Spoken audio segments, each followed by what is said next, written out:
ये हिंदी सुन रहे हो आप और बोलना इंग्लिश है, तो मैं इंग्लिश में ही फिर भी नोट्स लूंगा। आप लोग यहाँ पर ध्यान से देखो, चाहे कुछ भी हो, मैं इंग्लिश में ही हमेशा नोट्स लिखता हूँ। यहाँ देखो इंग्लिश में लिखा है, यहाँ देखो इंग्लिश में लिखा है, यहाँ इतना बड़ा सेगमेंट था, इसको भी इंग्लिश में लिखा है। हर जगह मैं इंग्लिश में ही लिखता हूँ नोट्स, ठीक है। ज्यादातर लोग इंग्लिश में ही नोट्स लिखते हैं क्योंकि इंग्लिश लिखना ऑब्वियसली फास्टर है। पर अगर आपको हिंदी लिखना कंफर्टेबल है तो आप हिंदी भी लिख सकते हो, ऐसा कोई रूल नहीं है कि सिर्फ इंग्लिश ही लिखना है, ठीक है। अब ये सेगमेंट था, पिछले सप्ताह से मेरे गर्दन में बहुत दर्द हो रहा है, ठीक है। तो मैं लिखता since last week neck pain lot. फिर था मैं उसे जरा भी घुमा नहीं पा रहा हूं, मूव एट ऑल, नहीं, नहीं घुमा पा रहा हूं, क्रॉस लगा देता मैं। मैंने 2 दिन पहले आयुर्वेदिक दवाइयां भी ली हैं पर उनका कोई भी असर नहीं हो रहा है।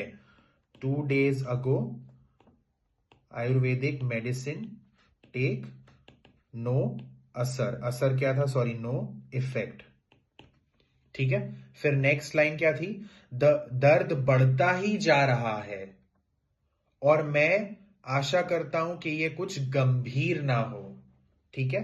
तो मैं लिखता pain increases, hope something serious नहीं है, ऐसे लिखता मैं कुछ। ये होती मेरी नोट्स, ठीक है। अब आपकी नोट्स में एक दो वर्ड ऊपर नीचे है तो ठीक है, एक दो वर्ड ऊपर नीचे ऑब्वियसली होंगे, हर चीज एक एक वर्ड मैच नहीं कर सकती। लेकिन अगर आपने ऐसे नोट्स लिखी हैं, since last week pain neck tremendous, ऐसा कुछ लिखा है तो ये गलत है।